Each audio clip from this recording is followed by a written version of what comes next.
A todos y a todas por acercaros. Os pido a los que estéis todavía por ahí, no sé si hay alguien fuera o tal, pero bueno, que os vengáis por aquí más cerquita, que nos deis calor. Comentaros, bueno, lo primero, gracias Rubén por acercarte. Rubén viene de Madrid y ha llegado hace un ratito y además mañana lo va a estar presentando en Badajoz, en La Huera. O sea que si tenéis amigos por allí, recomendarles entusiastamente que vayan, porque disfrutarán de algo tan bonito como lo que vais a ver hoy vosotros aquí. Mañana es a las 7 en la Huera, que está muy, muy céntrico en Badajoz. Un espacio también de conciertos y de cultura alternativa. Bueno, pues nada, teníamos ganas de traer a Rubén y que nos contara un poco sobre nada menos que estos 30 años de rock que recogen el libro. Y hay que decir que lo contaba él en Onda Cero esta mañana, también el otro día en Canal Extremadura, que cuando dice rock al final está hablando de un montón de estilos paralelos o que surgen a través de ahí, ¿no? Y que en nuestro país nunca ocurre exactamente igual en todos los sitios, ¿no? Y como que se mezcla en cada lugar por las condiciones sociales, históricas o casuales, simplemente pues va tomando una forma u otra, surgen unos grupos u otros, y entonces vamos a ver rock, pero vamos a ver heavy, punk, indie, en fin, todas las variantes, ¿no?, que ha ido teniendo el rock urbano, el rock radical vasco, contaba Rubén. Entonces, bueno, creo que se ve por la contundencia del libro que hace un recorrido, ¿no?, de estas 3 décadas, ¿no?, de cuando acaban, digamos, los años 80, ¿no?, con toda esa parte musical que ya conocemos un poco más, y entonces lo que viene después es un poco más desconocido. No había ningún libro, por lo menos de esta categoría, ¿no?, haciendo ese balance. Y bueno, pues simplemente eso, ¿no?, que también se va mezclando con las cuestiones sociales que han ocurrido y que eso va modelando la música que ha habido en este país, y también la música ha tenido una influencia en la política, ¿no? Que también comentábamos que para mucha gente ha sido la primera forma de iniciación, ¿no?, en cuestiones sociales, ¿no? Cuando lo escuchas en una canción siempre es mucho más fácil que pues de primero hacer algo, ¿no?, que pues ir a mucha gente, ¿no?, de aquí habrá ido a alguna manifestación porque primero ha tenido una cultura sentimental vinculada a la música, por ejemplo. Entonces no me enrollo mucho más. Contaros que Rubén González lleva en esto de la música pues desde que es pequeño, ¿no?, podemos decir, porque desde finales de los 90, principios de los 2000, pues él estaba en el mundo fancinero, ¿no?, allí en Madrid, y muy en los márgenes, ¿no?, como dicen, pues eso, muy pegado a lo que se podría entender como periodismo, a lo que es el periodismo musical, vaya. Y fundó primeramente la revista, espérate que son 2, y no la quiero decir al revés, El Embrujo, en 2003, ¿verdad? Y luego Godot, ¿verdad? Sí. Que posteriormente tú hiciste Club de Música, eso es. Y bueno, pues podéis leer más cosas suyas en diferentes sitios. No me enrollo mucho más porque le toca a él hacerlo. Le paso la palabra. Comentaros que tenéis el libro ahí, que ya lo habréis visto, ¿no?, que luego os lo podéis dedicar, y os animamos a que os lo llevéis porque es un librazo, y además apoyáis pues a la Oveja Roja, ¿no?, que sabéis que ya hemos presentado varias cosas suyas en La Enredadera, y pues publican siempre desde la cuestión crítica, desde la edición alternativa y en fin, esas cosas que a lo mejor al Grupo Planeta pues pasan un poco más de ellas. Te paso la palabra, Rubén. Muchas gracias por venir y estás en tu casa. Muchas gracias, Javi, y a todos. De verdad, porque es tal y como se ha gestado, ha sido una plaza muy bonita, como ha sido la invitación, y antes de las 7, como ha empezado a venir la gente, pues yo creo que para un autor desconocido que viene de 300 kilómetros para acá, pues yo creo que la verdad es que es una cosa bastante bonita, porque hay otras plazas que han sido más duras, que pues ya sabéis que en la cultura pues es picar mucha piedra, y bueno, pues esto, pues de piedra nada, esto ha sido para mí un lujazo. Efectivamente, bueno, piedra contra la tijera porque es el título de una canción de Sociedad Alcohólica, y porque no solo es una simple canción de un grupo muy representativo de una época en concreto del Estado español, sino porque representa perfectamente pues lo que representan las relaciones de poder, sobre todo aquí en España, con la música de los márgenes y con el rock en concreto, que es la parte que yo conozco, la que me ha gustado y de la que puedo un poquito hablar. Son muchas cosas que ha estado diciendo Javi y la honestidad quiero o intento que sea una pequeña bandera con la que trabajar, ¿no? Y por eso desde el minuto uno digo que estuve en los márgenes porque no pertenecía a ningún grupo, no intenté echar un currículum ni en Rodeluz ni en FM, no porque estuviera en contra de ellas, sino porque me lo quería montar por mi cuenta. Craso error porque evidentemente cada vez se hace más difícil. Y en mi caso en concreto, con el montonazo en 2012 que subió 8 puntos el IVA, pues como que se hizo más complicado en la medida que puedes tener familia y los cuidados de los hijos y ese tipo de historias. Pero coincidió mi paternidad también con el 15M y este libro es un hijo del 15M o yo soy un hijo del 15M. No porque antes no escuchara música comprometida, sino porque el 15M nos enseñó a todo el mundo en aquella época a politizarnos y a desarrollar un contenido o un discurso político elaborado, ¿no? Y en ese sentido, pues lo primero, quise hacer un libro que a mí me hubiera gustado leer, porque siempre los libros ahora como que tendemos a que sean a geografías como que muy blancas, son entrevistas a todo el mundo, los documentales de música también son entrevistas a todo el mundo que pasaba por allí, porque son famosos ahora, pero no conocen absolutamente nada de ese contexto. Y pues evidentemente quería romper mucho con eso y quería lanzar un libro, volviendo al tema de la honestidad, pues que fuera muy claro desde el principio, ¿no? La música es política desde el minuto uno, desde que, sobre todo la parte que nos toca a nosotros como amantes de la música rock o la música anglosajona, que es la que más nos ha influenciado, por lo menos a mí. La primera es decir, la música es política desde que los blancos quieren bailar como los negros, o que los primeros cantautores americanos pues se suben a los trenes en el Medio Oeste y recorren toda la geografía local acompañando a las huelgas, ¿no? Entonces, en ese sentido, luego claro, esa trayectoria llega a Joan Baez y a Bob Dylan y acaba en la contracultura, y eso dota de contenido, no solo de contenido poético, sino de contenido político, una música que hasta ahora era Awan Bambulua Balam Bambu, ¿no? Que era el rock and roll, que pues, en apenas 10 años hay una evolución brutal. El soul, que se desagrega muy rápido del rock and roll, acompaña a los movimientos por los derechos civiles de la comunidad afroamericana en la época de Rosa Parks y Martin Luther King, Angela Davis, y bueno, así podríamos estar hablando 200.000 historias, 200.000 batallas, hasta llegar a la última, que creo que todavía es de actualidad, que es lo que pasó en Inglaterra ahora este verano, en agosto. De repente hubo gente que lo intentó asociar como una lucha contra las élites y el globalismo de la Agenda 2030, pero no dejó de resultar unos ataques racistas de la población blanca, también la población blanca depauperada que volvió una vez más en Inglaterra a pensar que era buena idea luchar el penúltimo contra el último. Entonces, esta camiseta, que es un eslogan bastante conocido, no solo es un eslogan que ha quedado bien, ¿no? Es una trayectoria que ayuda a explicar qué es lo que ocurrió en Inglaterra. En cuanto aparecieron las primeras razzias y los primeros movimientos racistas, enseguida la comunidad se organizó y enseguida fue a los sitios a desactivar todo ese racismo, ¿no? Es decir, no es que se organizara, es que ya venía organizado.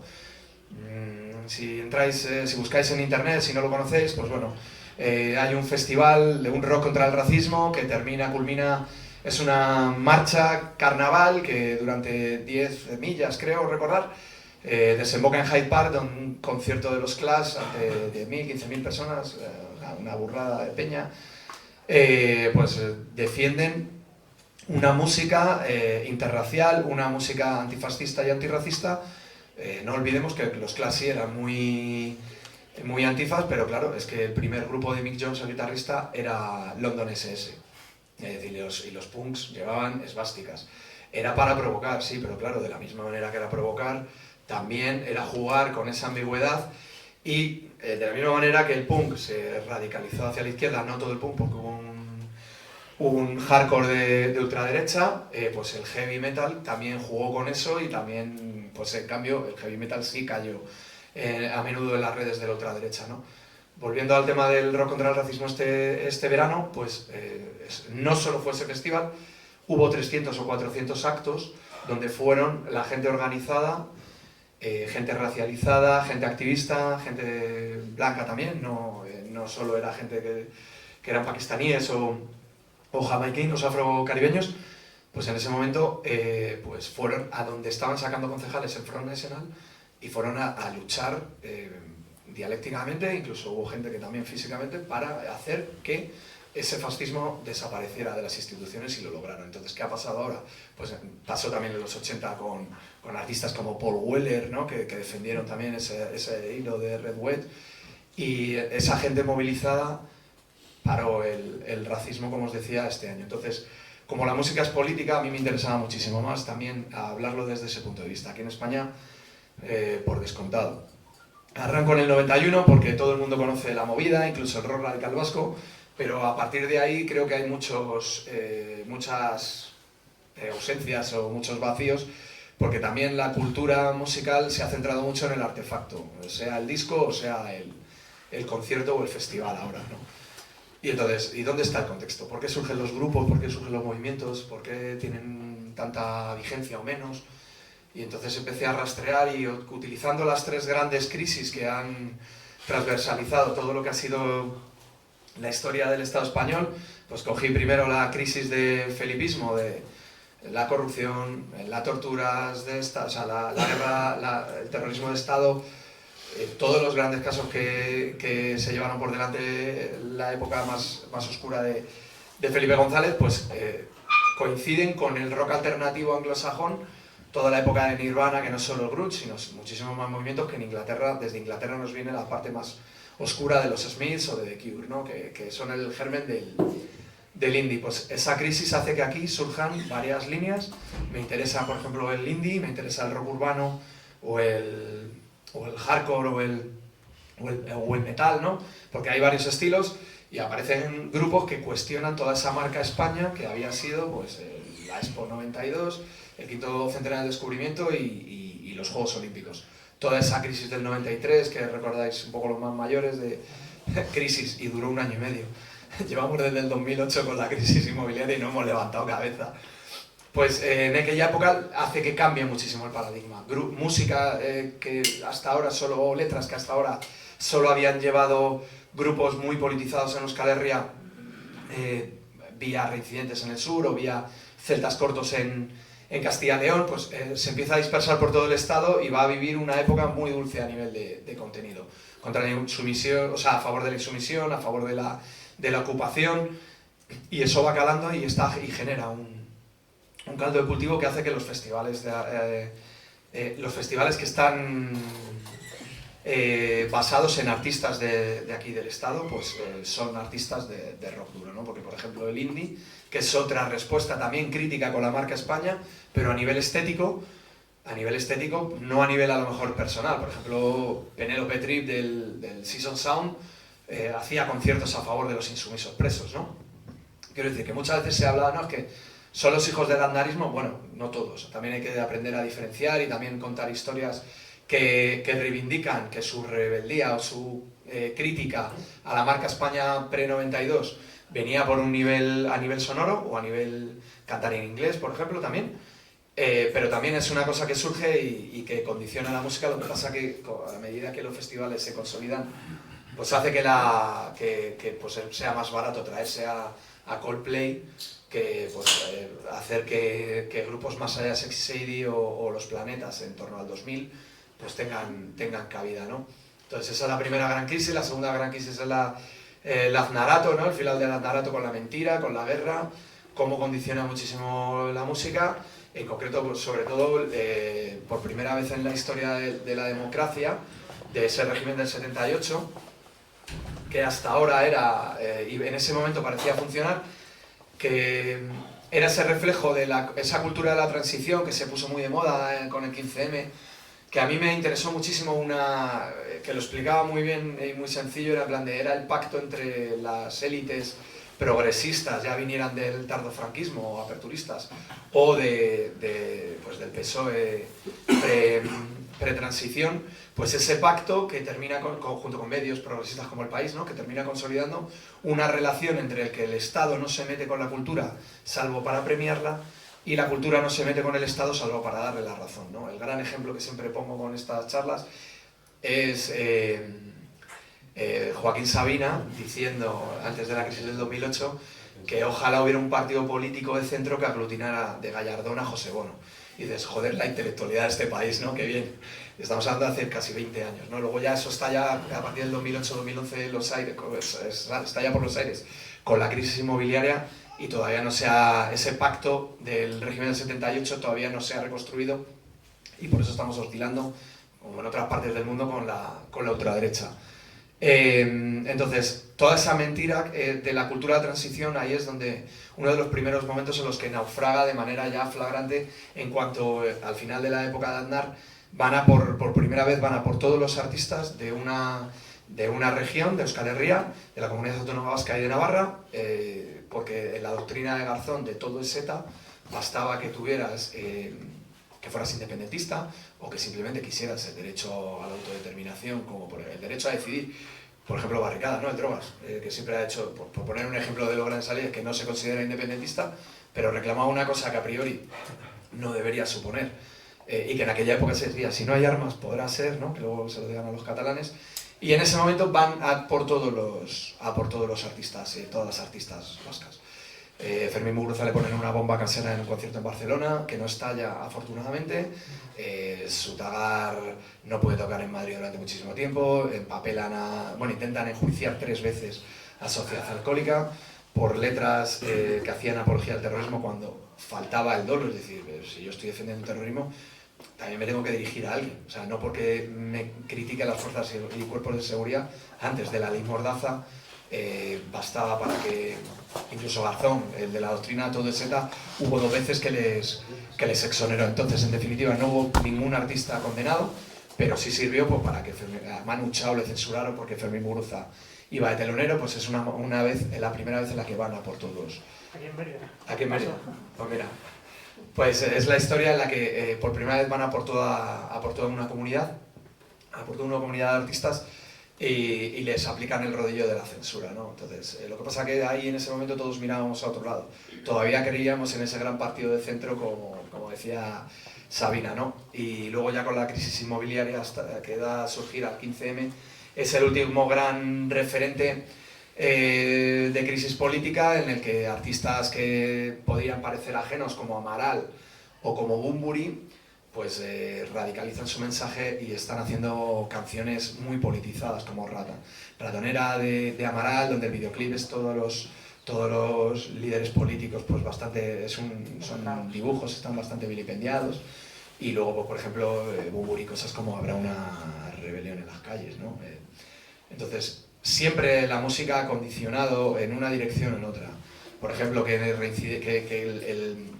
el monopolio, entre comillas, discursivo de Reincidentes, de Hamlet, de Sociedad Alcohólica, político, pues hizo que el resto de grupos que no tuvieran nada que ver con ellos pues renegaran de la parte política, ¿no? del texto, porque querían alejarse de eso, ¿no? Entonces eso me parece interesante explicarlo, y cómo ahora que todos esos artistas que estaban muy politizados han dejado ya de tener tanto tirón, pues hace que una generación nueva que no ha vivido con esa opresión, entre comillas, esa omnipresencia de esos artistas, pues ahora está recuperando el discurso, ¿no? Y por ejemplo, desde la parte indie, que nunca había tenido eso, pues por ejemplo, Vetusta Morla cede a los primeros Podemos y Marea El Golpe Maestro, canciones así, o por ejemplo, la última hornada de contenido político que ha dotado el rock, es el feminismo, ¿no? Sobre todo desde la cuarta ola y las marchas de 2018, en el que hay artistas como Sego, Heinz, podríamos hablar 100.000, Zahara. Pues evidentemente todas están con un discurso que hace 10 años, por nuestras compañeras, amigas por edad, pues no lo tenían, y de hecho se autocensuraban porque nosotros terminábamos censurándolas, ¿no? Ya está siempre con el mismo discurso, ¿no? Bueno, pues esos son los 3 grandes ejes políticos, y luego sobre los que gravitan la música, y luego pues están los propios estilos musicales. A nivel... creo que hay bastantes anécdotas, o sea, he intentado... El libro no es de anécdotas, el libro es un manual de ensayo, es que quien quiera meterse, pues hay 2.000 artistas, 2.500 artistas creo, más o menos, y es bastante... tiene partes densas, claro, si no conoces la música en Euskal Herria, que surge en la época de los GAL, de los 90, cuando sale, que no es solo Egin que lo está publicando, que es el mundo de Pedro J. Ramírez, quien está dando cera constante. Es decir, claro, es que pues esos artistas jóvenes están criándose con esa música y están muchísimo más radicalizados. Eso desaparece, bueno, pues luego aparecen grupos como Gatibu, ahora del siglo XXI, que hablan de un pop, es un pop rock que funciona también muy bien en euskera. Vale, pues a lo mejor yo entiendo que a quien no le interese mucho la música en euskera se le puede hacer un poco bola, ¿no? Pero a mí me interesaba saber esa evolución de la radicalización del conflicto vasco, cómo llega la música, no en la primera ola del rock radical vasco, sino de los que ya habían estudiado las icastolas, ya eran de la transición y la democracia no era tal como nos la habían vendido. Y luego como en el siglo XXI pues se despolitizan muchos artistas, como os decía, Gatibu o Anari, por ejemplo, una de las grandes cantautoras, que aunque son artistas politizados, pero tienen un discurso más intimista, no son tan explícitos como discos como Presoa, que eso es, ¿no? de aquella época, ¿no? Entonces me interesaba muchísimo, lo mismo también que me interesaba la crítica que se hizo, también intencionada, a ese rock que se llamó subvencionado también de la marca Cataluña de los Juegos Olímpicos, de Sopa de Cabre, toda esta gente que tuvieron un momento álgido, batieron récords de asistencia en festivales, y cómo esa es su propia losa cuando la gente ve que pueden hacer mella también en el conservadurismo catalán, no en el independentismo, ¿no? en el nacionalismo pactista que era tradicional de CiU. Y en cambio, como eso en los 90 ocurre, y como la nueva generación del 2000 es capaz de, partiendo de una base que no querían politizar la música, pues terminan poniendo banda sonora al procés, ¿no? con grupos como Mishima, por ejemplo. Y me pareció interesante, o a nivel más lingüístico también, ya que estamos hablando, pues el asturiano, ¿no? de grupos como Disebra, que llegan hasta Desacato, incluso referencias al aragonés. Y bueno, pues también el andalucismo militante, que ahora, por ejemplo, está muy de moda con grupos como artistas como María José Yergo, o como grupos como Califato 3x4, que entroncan muy bien porque comparten miembros con Narco. Bueno, es que Narco también tenía un hilo rojo andalucista que reflejaba muy bien el conflicto que se vivía en los barrios a los que no había llegado la democracia, ¿no? Esa democracia que se vendía que en todos los barrios, menos en los barrios pobres, ¿no? Y hay artistas pues, que contribuyen a ese movimiento.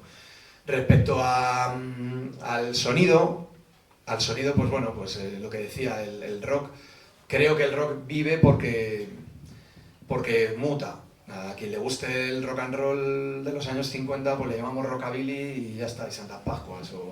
Y afortunadamente, bueno, o no afortunadamente, porque también están escondidos, hay mucho Teddy Boy que todavía recuerda los momentos racistas que se estaba contando desde Inglaterra, ¿no? Porque a ellos les venía la música por artistas blancos, no por Chuck Berry, eran versiones, ¿no? Y fueron los primeros, los Teddy Boys, que entraron en los conflictos racistas. Claro, pues sí puede haber rockabilly, que quede claro, y puede haber heavies, que solo les guste el heavy, el power metal, y estén no anclados de manera despectiva, sino que estén anclados a un sonido porque les gusta. Es legítimo, pero si miramos ya no solo a nivel histórico de largo recorrido, sino a nivel concreto de lo que ocupa el libro, el rock ha vivido porque ha mutado, ¿no? Y ha mutado, por ejemplo, la parte de folk, que creo que es interesante porque tradicionalmente el mundo cantautoril o el mundo bebía de la escuela latinoamericana de Violeta Parra, de Víctor Jara y de la escuela europea, Jim Birkin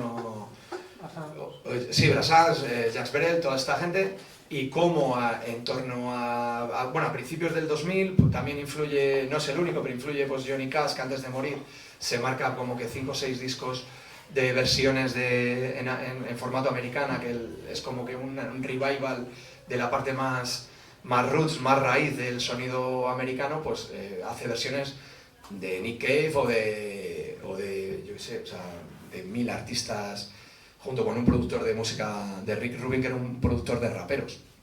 pues todo ese movimiento que ocurre en torno también a la caída de las Torres Gemelas, que hace que Estados Unidos también en su corta historia se mire para adentro, pues como en España, que también se mimetiza, pues cambia toda esa cultura que es latinoamericana o europea, y empieza a ver más a Bob Dylan, más a Johnny Cash, y aparecen figuras como puede ser Quique González o Nacho Vegas o Tulsa, que recientemente ha sido premiada, ¿no?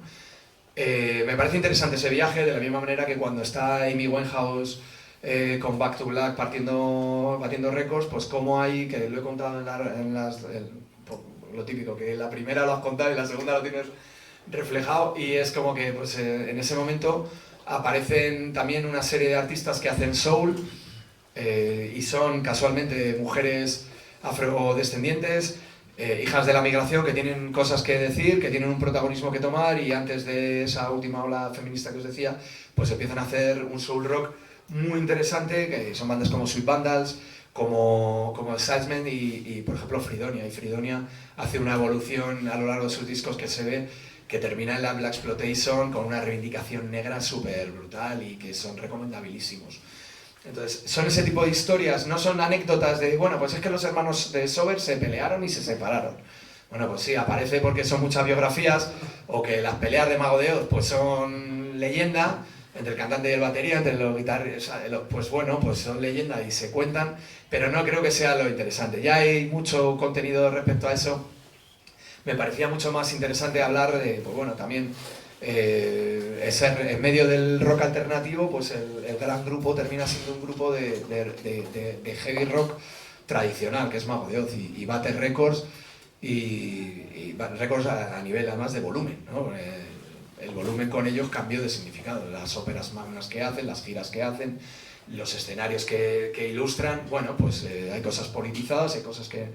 sus letras sí estaban politizadas, ellos no tanto a lo mejor como se pudiera esperar de artistas comprometidos, como a lo mejor en otros estilos como puede ser el hardcore, y aparece todo por ahí, ¿no? Pero bueno, básicamente el libro se trata un poco de eso, ¿no? Llega hasta nuestros días, hasta la pandemia, que yo creo que pone muy bien el punto final, porque es un cierre de ciclo largo, en la medida en que cuando surge el bacalao en los 90 como final de la Ruta Destroy y de toda la movida valenciana, que era la más inspirada en todo el afterpunk inglés, pues esa Ruta Destroy, aunque no tiene nada que ver con el rock, pues se mira de tú a tú, y de hecho cambia las peleas de tribus urbanas de los 80, las cambia por un componente de ideología brutal. Entonces los nichos ultra neonazis que entran en los 90 amparados por el fútbol, confrontan mucho con todo el tema de lo que ellos llaman guarros o pies negros, que es el rock urbano y el mestizaje, que el mestizaje es otra referencia a rock que no tiene nada que ver con el mundo anglosajón. Y por ejemplo, de hecho, Mano Negra, el grupo de Manu Chao, es cuando hacen una gira con los Stooges o con Iggy Pop, creo que es en solitario ya. No sé si había sido una reunión o es en solitario, pues ven que la industria americana no les interesa absolutamente nada y deciden poner los ojos en Colombia, que en ese momento pues con la guerra, la guerrilla, los paras, pues es bastante salvaje, y deciden vivir al margen de la industria anglosajona e introducen otras sonoridades que en España explotan también, heredadas de la rumba y del flamenco, a finales de los 90, con grupos como Ojos de Brujo, Amparanoia, que es de todos los lados, porque viene de Granada, termina en Madrid, recala en Barcelona, o sea, se mueve por todos lados, Delincuentes, y genera un rock que tiene muchas referencias con el rock, por ejemplo, Delincuentes con Kiko Veneno y con Los Amador, y ofrecen otro sonido, pero que subyace un componente de ideológico brutal que les enfrenta. ¿Qué pasa ahora? Que como la gente joven no ha escuchado rock, no sabe quién es Barricada, y en el fondo me parece bien que no sepan quién es, porque no tienen por qué saberlo, están haciendo un discurso completamente ajeno, ¿no? Entonces rompe ya con todo ese gran ciclo de rock como elemento vertebrador, y están abriendo un nuevo discurso que veremos hasta dónde llega, ¿no? Por ejemplo, hay artistas que merecen la pena, que son muy auténticas, como Bad Gyal, de las que se pueden sacar lecturas, porque en sus letras hay sororidad. Por ejemplo, hay una que habla que se entera que su novio le ha puesto los cuernos, con otras, y en vez de decir voy a matarla, que era lo tradicional, voy a vengarme de mi rival, pues entre todas se alían y dicen, ¿qué te crees? ¿Que no lo íbamos a contar? Es decir, que no nos lo íbamos a hablar entre nosotras, pues tú no pases por aquí que te vamos a pegar y quitar las zapatillas, ¿no? Con ese rollo súper cani, súper macarra, pero están contando una historia que no se había contado antes, ¿no? Entonces, no es a lo mejor esa canción, o no esa canción, porque esa canción sí no, pero esa música o esas letras en general no me interpelan, pero es que no me tienen que interpelar a mí, tienen que interpelar a una gente nueva, a una gente joven, y si lo están haciendo ahora mismo al margen del rock, pues bienvenido sea, vamos a ver a dónde llega todo, ¿no? Si tampoco hay que competir. Por finalizar y daros, si queréis, que preguntar o reflexionar en alto, en común, cómo habéis sido vuestra vivencia o por dónde queréis que tiremos ahora esta segunda parte. Bueno, como ya os he contado que el rock es muy amplio, pero no lo digo yo, es que o sea, el rock viene del blues y del folk, básicamente. Entonces, en la medida que has añadido más blues, pues aparecían grupos como Led Zeppelin y Black Sabbath y inventaban el heavy metal, y en la medida que aparecían el folk, pues había una parte beatliana, ¿no? Los discos de transición del Revolver antes de la contracultura y la psicodelia.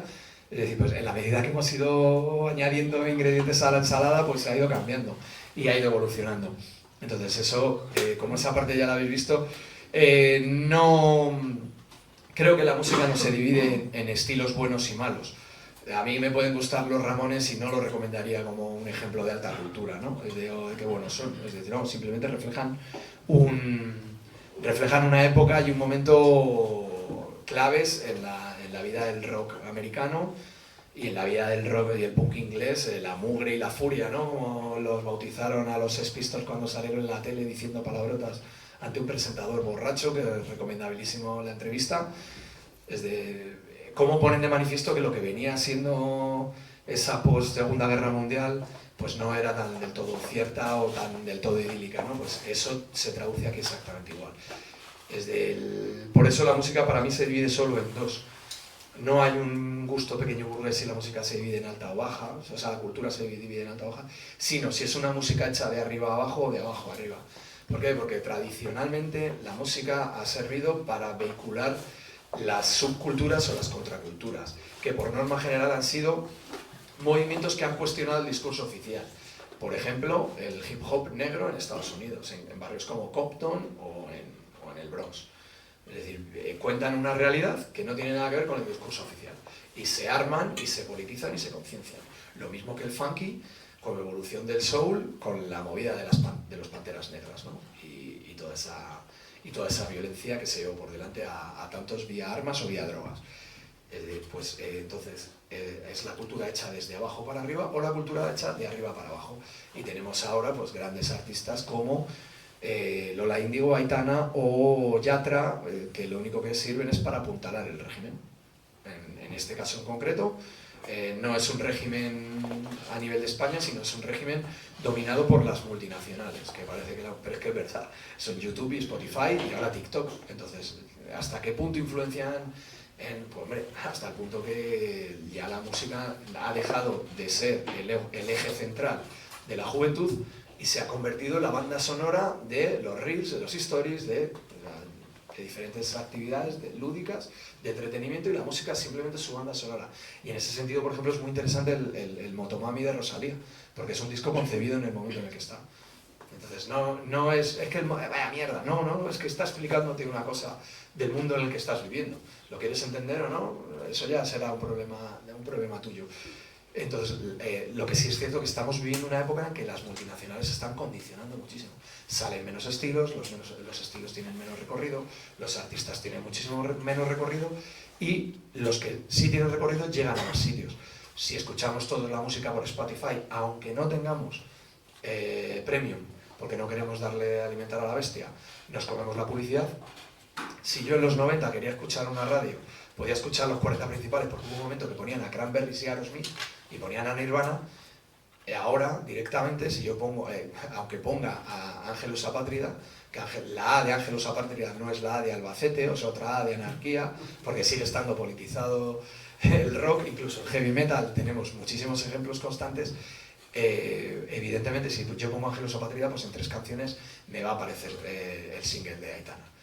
Entonces, si todo el mundo estamos escuchando, pues evidentemente es muchísimo más complicado, y sobre todo la gente joven, no porque la gente joven sea más ignorante, no, pero es que simplemente es que están más expuestos porque están consumiendo muchísimo más y son más frágiles, como hemos sido otros en otra generación con otras cosas. Es el reto que tienen ellos.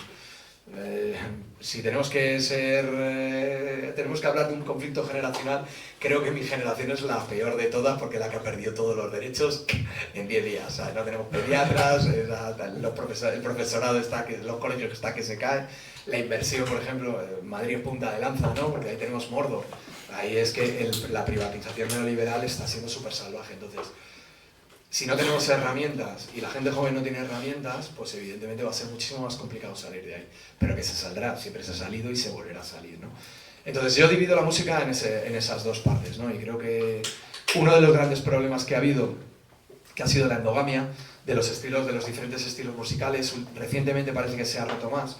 Y ya es más normal encontrar al Drogas y a Tarque de Meclán colaborando con Love for Lesbian como referente indie, o incluso con Dani Martín, que también, por ejemplo, Dani Martín y Pereza y Leiva salen en el libro porque son referentes de un rock estoniano, rock ronaldiano, que fue muy relevante a principios del 2000 y está explicado.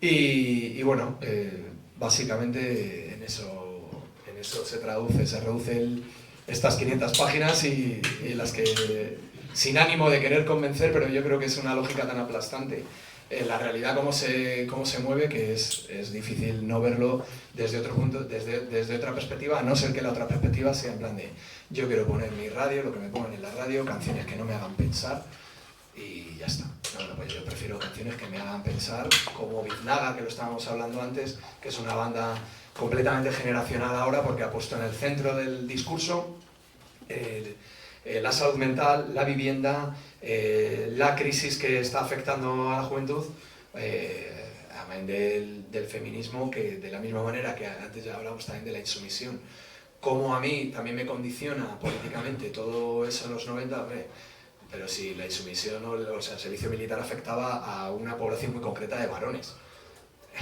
Pues si no me siento interpelado por el feminismo es mi problema, pero si yo estoy haciendo un libro, no quiero presumir de aliade, pero sí es cierto que a todas luces está condicionando el rock en la actualidad, porque las compañeras artistas chicas jóvenes, en contrapunto de los chicos jóvenes, están teniendo un discurso muchísimo más no politizado en el sentido de decir, no, es que de política institucional, sino decir, es que esta es la problemática que nos está afectando hasta el punto de lo de Rejón de Hoyo, o sea, que es una cuestión que surge y que todos hemos participado de ella en mayor o menor medida. Entonces, yo creo que se traduce en eso, hay muchísimos ejemplos para aprender y para terminar diciendo que el rock no ha muerto, el rock va a seguir existiendo, de la misma manera que ha seguido existiendo el jazz y ha existido el blues, que es mucho más básico, mucho más sencillo y tienen un público minoritario y sigue teniendo mucha vigencia, ¿no? Incluso la música New Age, por favor. Entonces, pues el rock va a tener muchísima cabida porque son cuatro acordes y es un compás de 4x4 súper sencillo, y entonces la medida que la gente quiera volverse a juntar en sitios como este, que es una maravilla, metiéndose con 4 instrumentos, pues volverá de nuevo a contar con un discurso acorde a los tiempos. Así que en ese sentido, tranquilidad máxima de los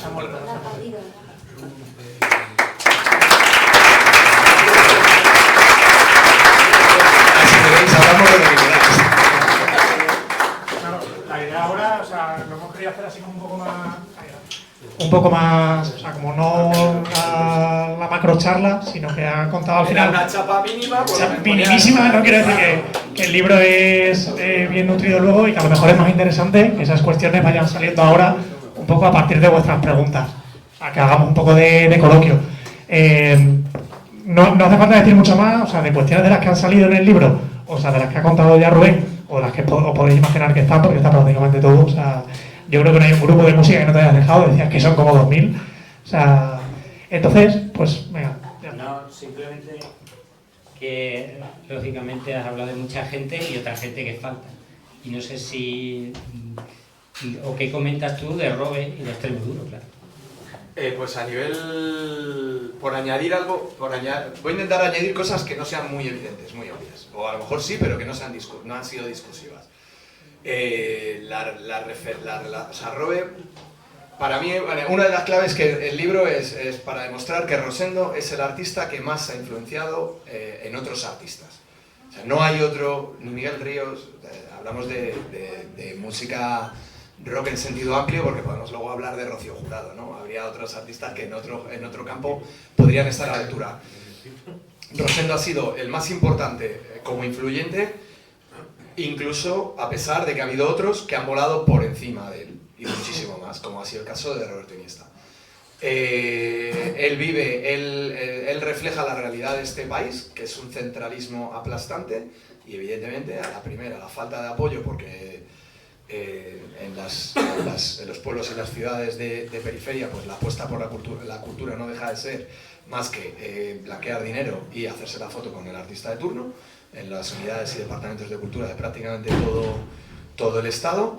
Pues él sale a las primeras de cambio reflejando ese centralismo y por aportar, pues bueno, más allá de que el disco Agila cambia la historia del rock en ese momento, desde su manera de cantar también. Desde hasta ahora podíamos venir de cantantes que tenían buena voz, que afinaban, tenían buen gusto, como era Miguel Ríos, como era Luz Casal, Bunbury con Héroes del Silencio. Y él llega un momento y pone punto final masivamente a todo eso. Entonces ya es un rock bronco, es un rock que habla del lumpen, ni siquiera habla de la clase trabajadora, está hablando de muchísimo más abajo. Los primeros discos son de mucho contenido social, carcelario, seguramente no por tema de insumisión, que habría también, sino por tema de drogas. Las drogas es un componente discursivo muy importante y sobre todo, más incluso que las drogas, la fortaleza o la lucha de un hombre en soledad contra la naturaleza, contra la sociedad, contra los elementos, ¿no? Eso es importante. A nivel discursivo, cómo es capaz de poner en agenda eso, y a nivel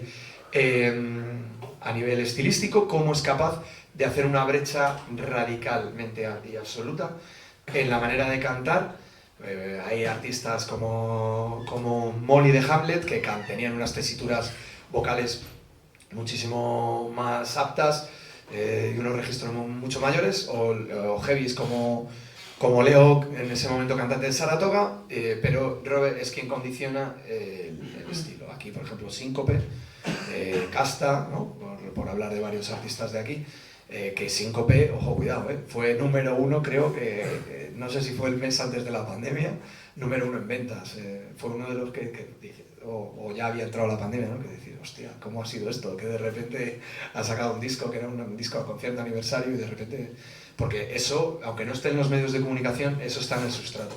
Desde cuando se habla de que hay que recuperar la música popular y todo el mundo mira al flamenco, y me parece bien. O sea, mi mujer es sevillana, mi pareja, y mi suegra la echaron de Triana cuando la movida aquella de la nakba particular de las familias gitanas y payas que vivían en el arroyo, que se inundaban y tal, y aprovecharon, se los llevaron fuera, los llevaron a polígonos y gentrificaron en aquella época, ¿no? Que tal se hacía.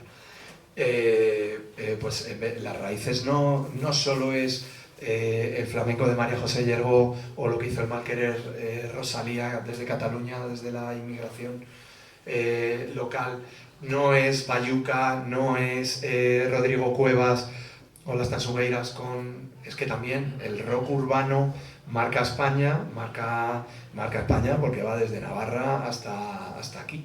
En Huelva ya ha sido más difícil, ¿no? Pero hasta Badajoz. Y él es el gran exponente y el que condiciona y el que hace que la historia cambie. Luego es cierto que como no ha habido tanta renovación en el género, pues recientemente se volvió a cambiar y vuelven a aparecer artistas, por primero como Vetusta Morla, ¿no? que sí cambian muchísimo porque ocupan el tablero central de la música, como desde un indie a un pop, porque el pop hasta entonces ya habíamos terminado en canciones de verano malísimas, de David Civera, de Raúl, Sonia y Selena, Y es que la última edición en 2008 de Operación Triunfo desaparece a mitad de camino porque no lo escucha nadie. Es decir, todavía gente como Manuel Carrasco no ha terminado de despegar. O sea, sí tiene ese éxito de Operación Triunfo, pero el segundo éxito, que yo creo que es más interesante, de un artista que dirige los destinos de su propia vida, como también Badgial, ¿no?, que estábamos hablando ahora, de pues esos artistas, todavía está en ese momento de esa transición, y en ese momento el indie vuelve a poner el centro el pop y canciones bien cantadas, artistas como que con influencias muy sesenteras, como Lori Meyers, a lo mejor, sin ser tan buen cantante, ¿no? Y vuelve a cambiarse el curso de la historia, ¿no? Pero la figura de Robe yo creo que es importante en esos dos aspectos, ¿no? Letrísticamente y estilísticamente a la hora de cantar. Sí, un poco la conjunción entre lo que es el aspecto ese político y la poética o la poesía. Sí, brutal. El disco Agila, ¿no?, que para mí es el gran cambio, o sea, está sembrado de poemas de Neruda, Machado, y tú oyes las canciones y son todas, o sea, no hay un bajo poético, lo lírico, es que no hay ninguno. Es espectacular, ¿no? Y de hecho en el libro lo reflejo. Sí es cierto que los primeros discos eran más, pues esa rabia, ¿no?, le salía la vida por la boca. Y eso es lo que le hace ser la hostia, ¿no? Que muchos hablan de los años del caos, porque las drogas, porque no sé qué. Es decir, venga, coño, entra en Dro con un disco doble. O sea, ojo, cuidado, que no todo el mundo entraba con un disco doble. Es que ya en el 93 era un tío decir, hostia, es que este tío viene con una fuerza de la hostia. ¿No te interesa la línea actual de Romero? Me encanta. Y aparece también, ¿no? Es decir, pero creo que, o sea, esa es otra línea. Es decir, ¿cuántos artistas han sido capaces de seducir a diferentes generaciones con discos tan alejados en el tiempo? Joder, contados con las manos, ¿eh? O sea, contados con las manos. Y eso una gira triunfal, la verdad. O sea, es una gira, pero bueno, y pelearse por 3 millones de euros con las ojo, cuidado, con Live Nation. O sea, ojo, cuidado el tío, o sea, chapó. O sea, pero no porque estemos en Extremadura, es que chapó porque ha condicionado la música. O sea, yo me he criado con él. Estoy aquí gracias a Extremadura, entre otros muchos.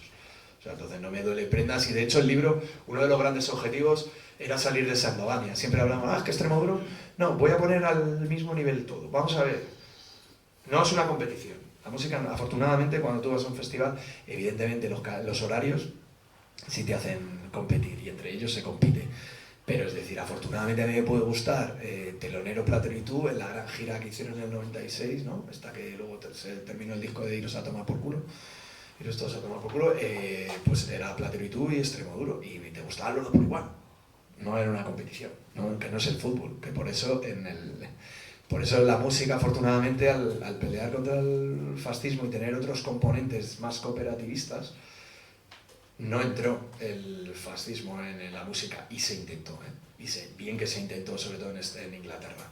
Y en cambio en el fútbol, en los 80, con toda la movida de los hooligans, a finales de los 70, entró de puta madre. Entonces, creo que esos valores influyen, y evidentemente, o sea, Extremoduro, creo que la parte poética, y cómo es capaz de decir, bueno, ya la losa de Extremoduro ya no me vale para donde quiero ir, me parece fundamental. Y la banda que ha armado suena fenomenal, o sea, maravilla.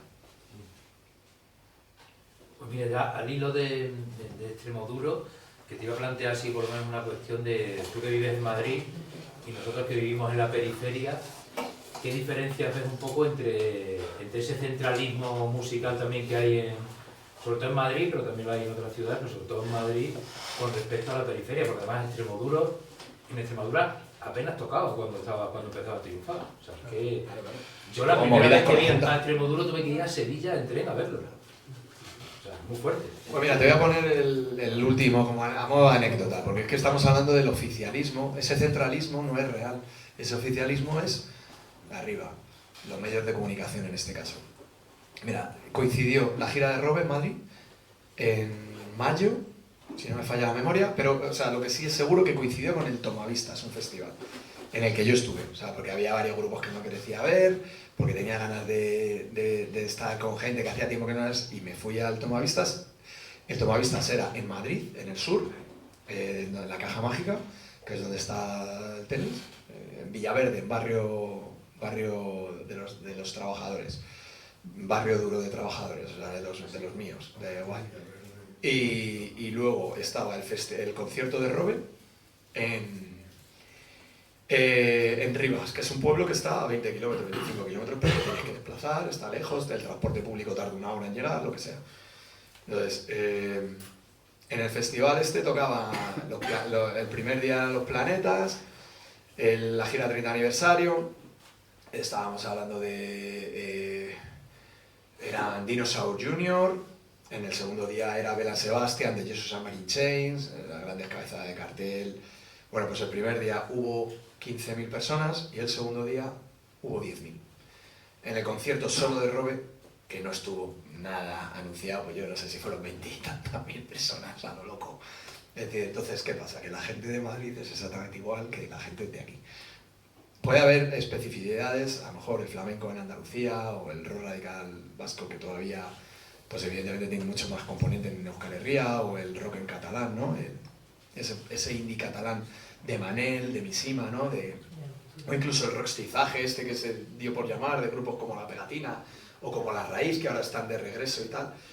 Pero eso también triunfa aquí, o sea, llega toda la... Tenemos el mismo componente, el mismo denominador común, y la gente en Madrid, pues mira, ese ejemplo lo deja clarísimo de cómo funciona, o sea, y cuáles son las grandes giras, ¿eh? O sea, Sí, pero estaba hablando de Robe, yo te hablaba de Extremoduro, porque para mí hay dos fases. hombre, que Extremoduro en aquella época arrasaba, lo que pasa es que cuando hace la gira empieza a espaciar todo demasiado, y ahí hay muchos artistas que empiezan a copar, de hecho, o sea, estamos hablando...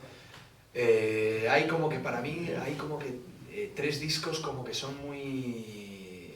que marcan toda aquella época.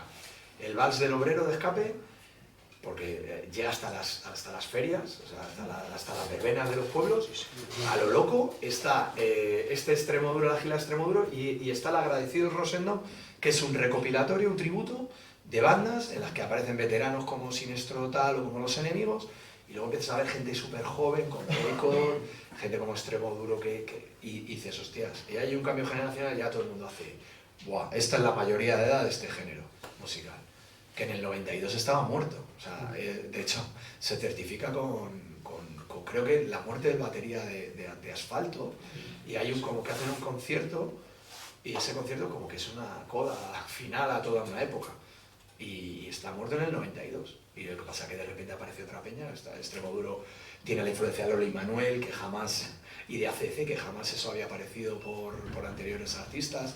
O sea, Topo estaba haciendo música de la nueva ola. Entonces, joder, cambia todo el paradigma, porque el resto de movimientos, es lo que te decía, el indie, cuando ve que se abaratan costes, dice, o sea, hostia, me voy a traer a Blur y a Oasis. Claro, tú imagínate lo que cuesta traerlos ahora y lo que costaba allí. Se traen a todo el mundo, a Cardigan, a toda la peña, Chemical Brothers, toda la movida de Inglaterra. Entonces, pues la tenían a mano. Nosotros no teníamos que nos gustaba a lo mejor más el rock alternativo, no te traía Green Day, Nirvana, Pearl Jam. Yo vi en el 2006 a Pearl Jam y estaban mis colegas llorando, porque no los habían podido ver. Y decía, joder, tío, ya sois talluditos, ¿sabes? Pues, pero porque en aquella época los precios eran diferentes, entonces eso condiciona el indie, pero también condiciona que lo que se quede aquí...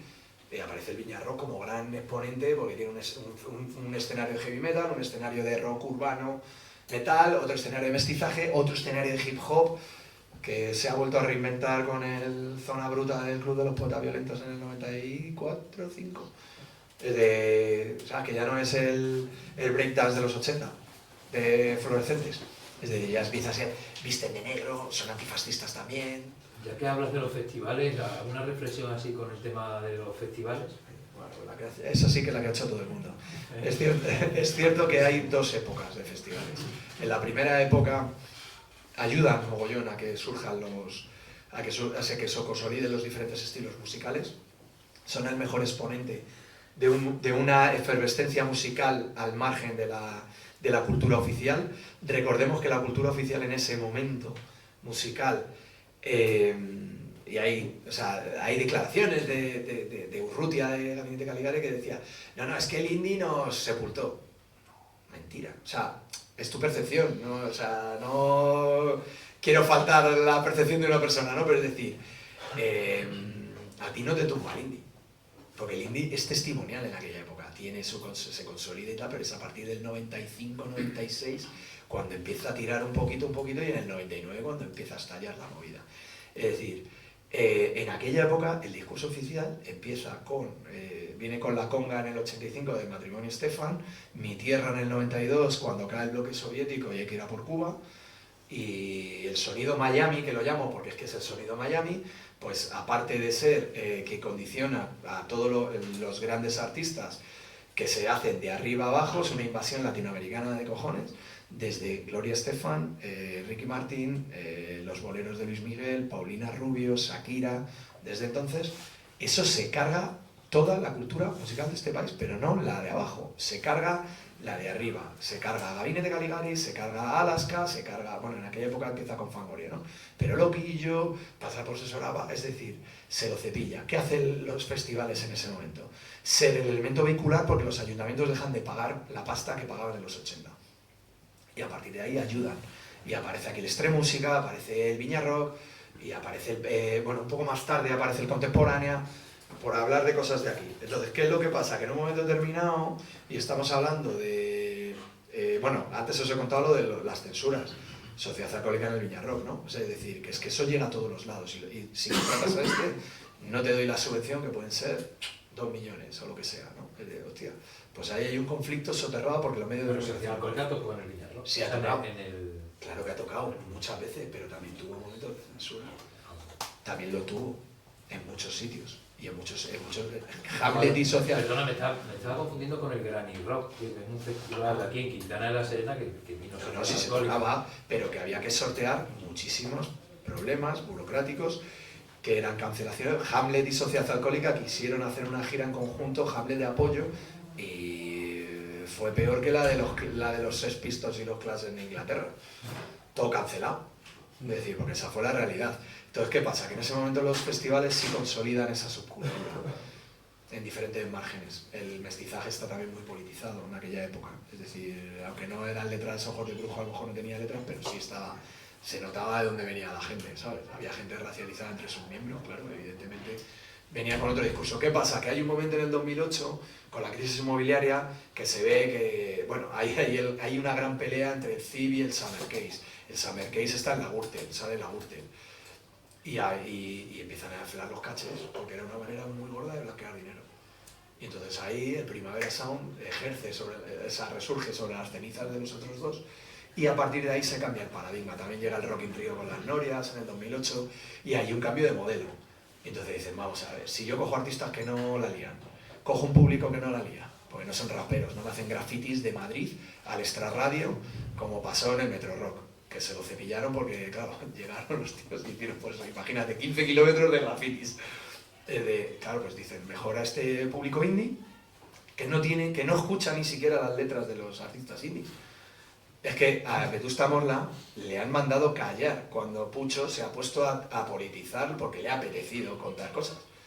Pues su público la buchea, venga, calla y ponte a cantar. Haré lo que me dé la gana, ¿no? Estoy en mi concierto. Pues entonces, ¿qué pasa? Que ese público que ha consumido de manera, pues como consume todo lo demás, muy comercial, quiero la noria, quiero los maquillajes, quiero la foto con la marca de cerveza, con las redes sociales, que también influencian. Pues claro, ha cambiado muchísimo y se ve que los festivales ya muchas veces no pertenecen al departamento de turismo, o sea, de cultura, sino pasan a turismo y hostelería. Parque temático, ¿no? Claro, y se miden camas de hotel, claro, y ya no son tiendas de campaña. Entonces ya cambia muchísimo el modelo. Entonces, no tiene nada que ver los festivales del principio con los festivales de ahora. Amén de que los últimos festivales, o sea, el Viña Rock, el FIP, o sea, son 14, 15 festivales que pertenecen a un fondo de inversión norteamericano, que esa es la última. Los fondos de inversión norteamericanos que han entrado a saco. A saco. Controlan todo. Controlan hasta el Resurrection Fest. Entonces, evidentemente, hasta que la gente no decida, pues me voy a montar mi propio festival, al margen de todo lo que me estés contando, pues bueno, son años de barbecho en este momento, ¿no? Pero sí creo que es la parte más complicada de la industria. Yo no sé si te pensaba, claro, juega un poco con el hilo de los estudios, ¿no? Creo que también en la propuesta de un estudio musical, que las zonas geográficas influyen, y luego una conclusión que he sacado.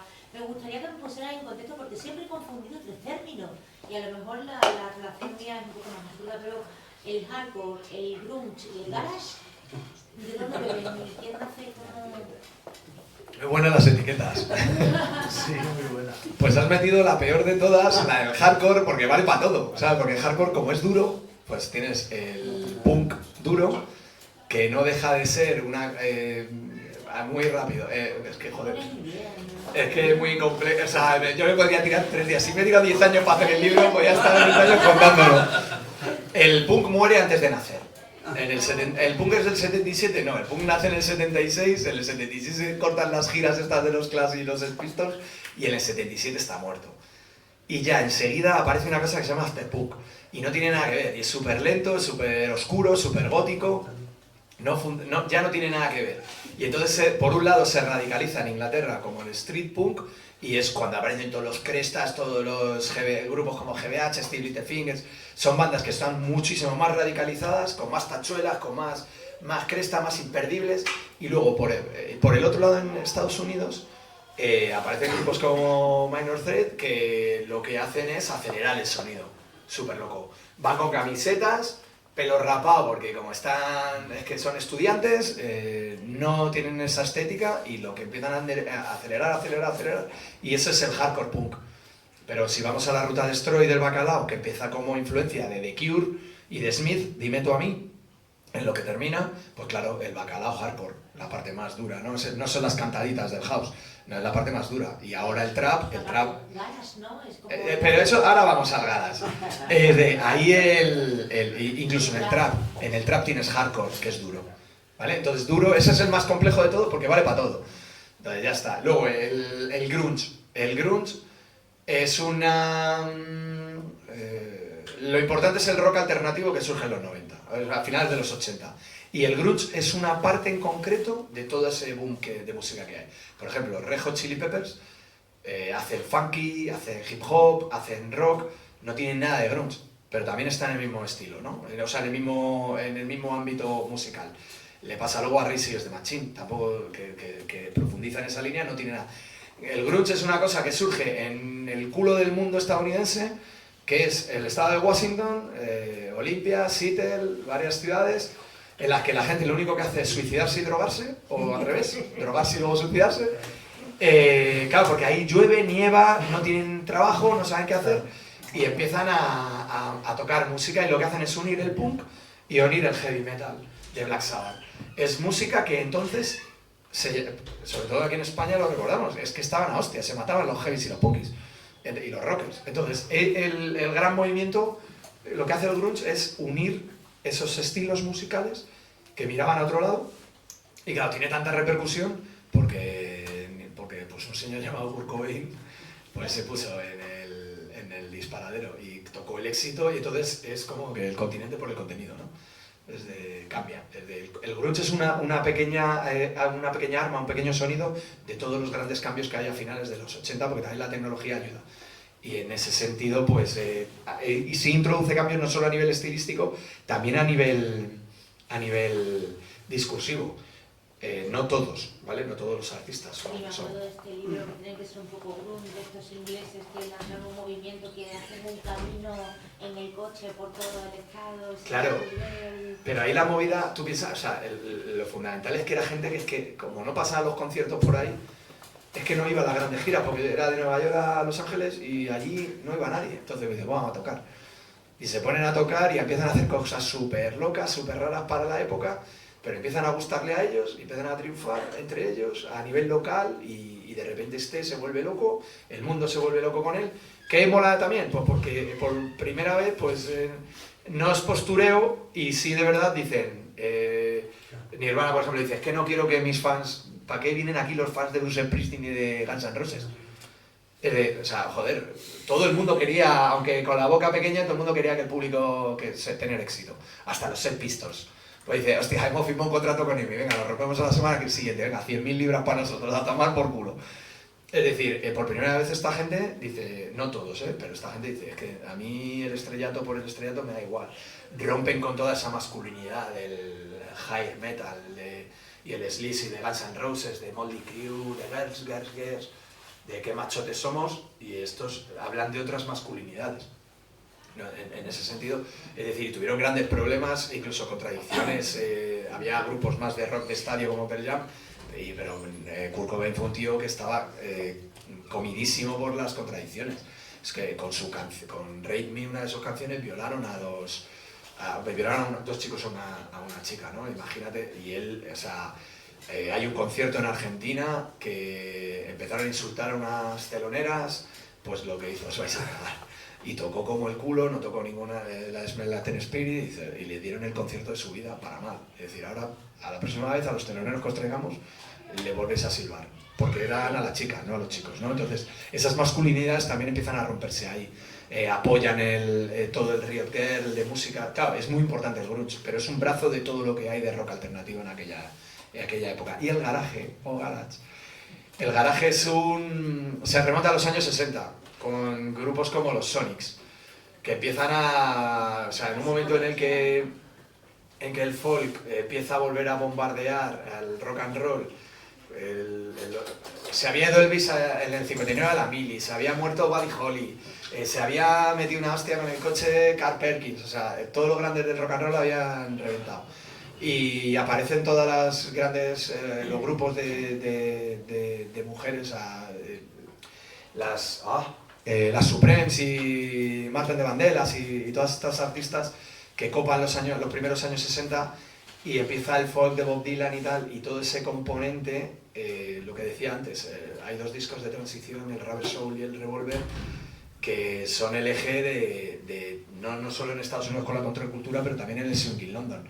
Yardbirds, donde sale Eric Clapton, donde sale el Jimmy Page, es otra banda donde se ve perfectamente donde es la unión entre rock y folk. Pues en medio de todo eso, que es la gran historia del rock and roll, aparecen unos tíos matas que dicen, venga, vamos a meternos en el garaje y vamos a hacer música garaje. Y empiezan los Sonics, y poco después, que es por lo que es tan famoso, en Detroit aparecen dos grupos que son los Stooges de Iggy Pop y MC5, Motor City, porque era la gran ciudad de la industria automovilística. Y bueno, estos son unos putos guerrilleros terroristas, o sea, aparte de machistas, que también hay que decirlo, los MC5. Empiezan a ser gente muy contracultural, muy conflictiva, muy polémica. O sea, hay libros que hablan verdaderas barbaridades en su día a día. Y claro, luego cuando aparece el punk, pues todos dicen, estos eran los protopunk, ¿no? Entonces el garaje, que era un rock muy macarra, muy tal, pues mete ahí, siembra toda la base del rock duro. No rock duro en cuanto a heavy, sino rock duro en cuanto a actitud de las cosas por el discurso. De salvaje. Claro, es que vamos a ver, es que Lou Reed era en plan de ¿quieres cagarte en mi cara? O sea, era así, como entraban en los garitos. O sea, te quiero decir, era gente muy loca, que ahora mismo no lo puede. O sea, cuando les llaman la mugre y la furia, es que era la mugre y la furia, no era punk que bien, no. Es que uno de los Ramones era chapero. O sea, el Didi, el bajista, es decir, era gente que vivía en un lumpen muy complicado, pero muy complicado, donde surge, ¿no? Y el garaje es la base sobre la que se cimenta, entran en la cárcel por drogas, por tráfico de drogas y tal. Es la base la que luego a nosotros nos ha llegado, claro, descafeinado. Los grupos de garaje ahora que puedan surgir aquí, pues evidentemente son más tiernos que el Día de la Madre. ¿Cómo podemos ser nosotros? ¿Sabes? ¿Cómo podemos ser nosotros en comparación con esta peña loca? Claro. O sea, joder, es que el Sid Vicious mató a su novia. O sea, bueno, nunca se llevó a juicio, pero porque se murió antes de una sobredosis, pero la apuñaló. O sea, pues en la típica seguramente pelea entre dos junkies, o sea, la historia cruda, cruel, pues que no hay que... Me han pedido que coja turnos de palabra, así que si podéis levantar la mano, por ahí, Alfonso. Últimamente he ido a muchos conciertos hardcore de eso y no hay ni droga ni alcohol, pero bueno, no hay, la pregunta no era esa. Si te queda algún diente, no has estado allí, ¿lo has visto? Es que esa frase es mítica. Esa no ha sido el eslogan de Manolo Cabezabolo, que que hizo el año pasado un aniversario. ¿Has visto el documental? Sí, del documental. ¿Lo has visto? No lo he visto, pero sí. Aparece Manolo Cabezabolo, aparece en el libro, sí. Era un grande, joder. Javi, ¿lo podemos poner algún día? Sí, estamos precisamente con ciclos de documentales punk. Una preguntita. ¿Cómo explicamos, me salgo un poco de los márgenes del libro, cómo explicamos el éxito del reggaetón? El éxito del reggaetón.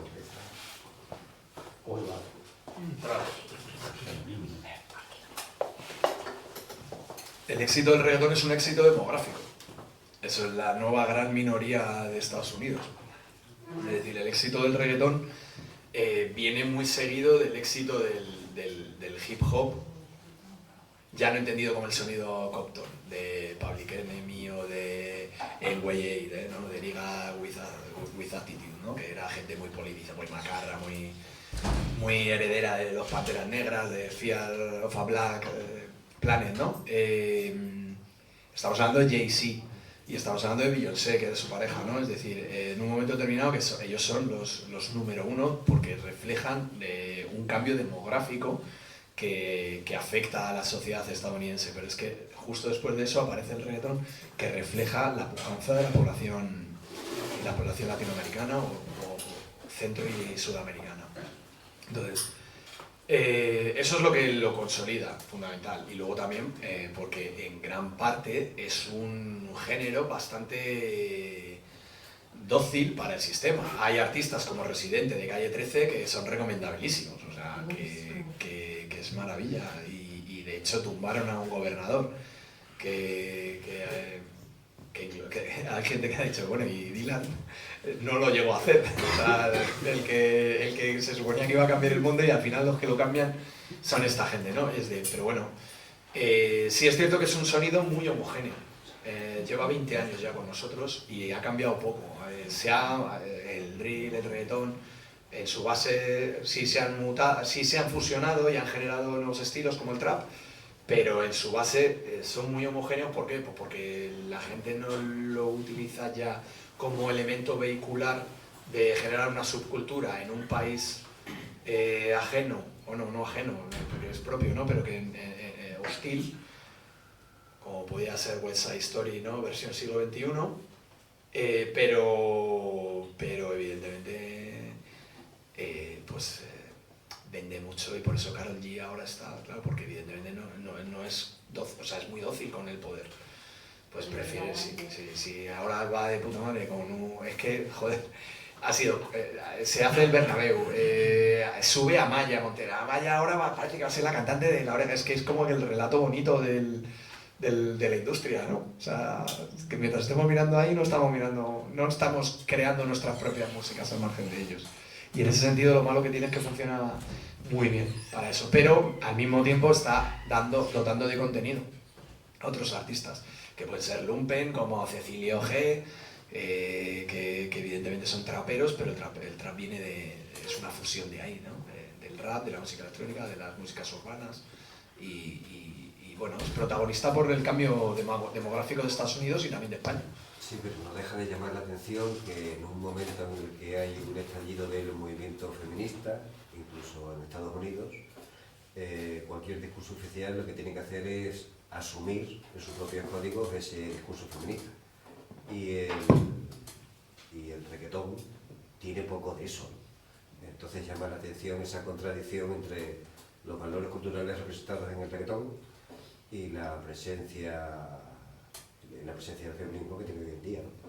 Entonces ahí es donde no me encaja. A mí me parece interesante la parte reflexiva, la parte de contradicción a la que estás haciendo referencia, porque hay muchísimos artículos en internet, muchísimas compañeras que están politizadas, es decir, déjame perrear si me da la gana, que ya sabré yo qué hago con el discurso político de las letras, porque el rock, pues Girls de Motley Crue que estamos hablando, tampoco es que sea especialmente feminista, claro. Entonces ahí yo creo que cada uno puede utilizar la música como le dé la gana. O sea, imagínate Nick Cave, ¿no? Que estaba tocando hoy tocaba en Madrid, precisamente. Nick Cave tiene un disco de murder ballads, baladas de asesinatos, de crímenes, y en los que habla de crímenes pasionales que no dejan de ser crímenes machistas, pero en ningún momento se puede decir que está haciendo apología. A mí me parecería muy chocante que alguien dijera que hace apología de los feminicidios. Es decir, simplemente está haciendo un discurso poético de una cosa llevada al extremo en la que tú estás escuchándolo, te gusta porque tiene una carga lírica, en este caso en concreto, y en la otra es una carga adrenalítica, porque es para bailar, es para perrear, es para hacer twerking y me apetece hacer twerking porque soy mujer empoderada, esto te digo que está bastante teorizado el discurso. Y entonces hay que saber disociar, o sea, el problema es cuando la gente no sabe diferenciar una cosa de la otra. Es decir, esto es una ficción o esto es real. Es de, no hombre, esto es esto, y a la hora de la verdad creo que ha habido muchísimas, incluso artistas que también, los que no sigo yo especialmente el reggaetón como para poder decirte, ¿no? Pero está bastante... Pasa lo mismo con el rap, pasa lo mismo, es que todos los movimientos han sido machistas porque la sociedad sigue siendo muy machista. Entonces, evidentemente, los grandes... O sea, incluso en la industria casi todos son hombres los que mandan. Incluso la propia asociación de mujeres en la industria de la música está teniendo muchos problemas para imponer su agenda. Y teniendo directivas, pero siguen siendo menos, siguen siendo tal, entonces es muy complicado, pero no en el reggaetón, en todos. Y sí sería un mal discurso el decir, no, es que solo es el reggaetón, ¿sabes? Está bien que todo, o sea, que se cuestione, pero todos los estilos en la misma línea, ¿no? Porque no creo que sean especialmente más machistas que el rock and roll, por ejemplo. O sea, creo que está salvaje en ese sentido.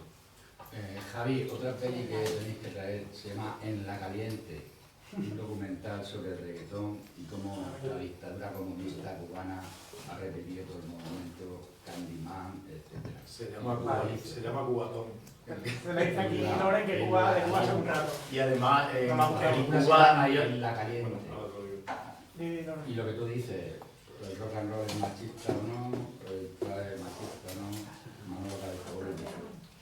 que en Cuba, bueno, existe el cubatón, que es el reggaetón, ¿no? Con la mezcla latina, porque ellos se meten la clave de la salsa, pero hay otra cosa que es más fuerte todavía que se llama reparto, que es en los barrios de fuera de La Habana que se llaman reparto, porque supongo que allí llevarían la comida, lo que sea, y es mucho más fuerte todavía, y eso está con clave de rumba, entonces como más folk todavía y más fuerte, con mucho más contenido social, porque ahí en esos barrios vive otro tipo de gente que no vive en La Habana. Las historias que ven por debajo, es que es perfecto. Claro, no tengo ni idea. yo creo que la música engancha en la medida que tú cuentas la historia que tú estás viviendo, ¿no? Entonces a ellos les engancha mucho, bueno, el reggaetón también, porque muchos cubanos se fueron a Miami, y bueno, también, bueno, es igual que la salsa de Nueva York, ¿no? Que son los latinos en Nueva York, que es su identidad cultural a través de la música, ¿no? En el momento en que una música expresa tu identidad o tu manera de vivir, engancha a la gente, ¿no? Entonces esa es la clave también de la música, ¿no? Que es cultura del pueblo, ¿no? Es el pueblo que refleja ahí a través de Esto puede estar, el tema este de Cuba en el libro de Valentín Ladrero, precisamente, que decíamos antes, El rumor de los suburbios, que se presentó aquí justo a la vez, ¿no? De la música de la periferia.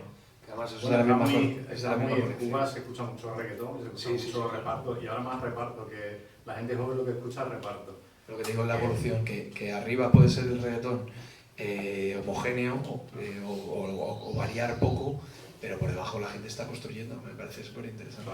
Y a Silvio Rodríguez haciendo reggaetón. Yo te quería preguntar, Rubén, por esto que decías, ¿no? De cómo se está cambiando un poco el discurso. En el tema de las letras, ¿no? Porque hay unos cambios en la música que tienen que ver, casi siempre vienen primero por el sonido, ¿no? Porque es verdad que lo otro parece como más lento, ¿no? Que unos grupos tienen que atreverse a modificar las letras y ponerlas en primera plana, ¿no? Y por eso se puede arriesgar a que no lleguen al éxito tan rápido o lo que sea, ¿no? Siempre es una cuestión más de movimientos musicales que de grupos. Pero antes que decía algo de Biznaga, ¿no? Pues esto, el tema de las nuevas masculinidades, que también lo has comentado, el tema del trabajo precario, la juventud, lo de la vivienda, pero bueno, que se puede resumir al final en como la forma de vivir sin ningún destino en el horizonte, ¿no? A nivel generacional, ¿no? O el tema de las redes sociales, ¿no? Que ellos también lo ponen. Y ha habido otros grupos, pues los últimos 6-7 años, porque no es más, o a lo mejor Mafalda, que ponen otras cuestiones en las letras, que no son las típicas del punk o sea, que tienen que ver con otras subjetividades, pero que dicen, hostia, que realmente están hablando de lo que toca ya, de lo que la gente se plantea, de la gente joven en su día a día. O sea, que ya no es solo el puta sociedad, me cago en me cago en el Estado y en la policía, ¿no? Sino me cago en la Iglesia y tal, sino bueno, es que la Iglesia a lo mejor en nuestra vida, en los 80 sí, y hoy a lo mejor no es el problema y es más problema de las redes sociales, ¿no? Entonces un poco eso, cómo lo ves hacia dónde vas y puede generar un cambio importante en el tipo de grupos, pienso también en grupos como Accidente. A ver, ha puesto Mafalda un ejemplo que me parece buenísimo, porque también tiene un discurso muy transversal y el hecho de que sea una banda mixta también influye en que te esté mucho más concienciado también en las nuevas masculinidades que tú estabas diciendo, ¿no? Claro, es que ese Mafalda entronca perfectamente con grupos como La Raíz que antes estábamos hablando, ¿no? que tienen en esa festividad que antes solo se veía en grupos como Escape o Delincuentes y ahora pues como que ha habido un totum revolutum en el que se han hecho muy fuertes, bueno, ahora estamos hablando de hace 10 años ya por lo menos de lo que tú decías, ¿no? de estos artistas. Respecto a la nueva generación,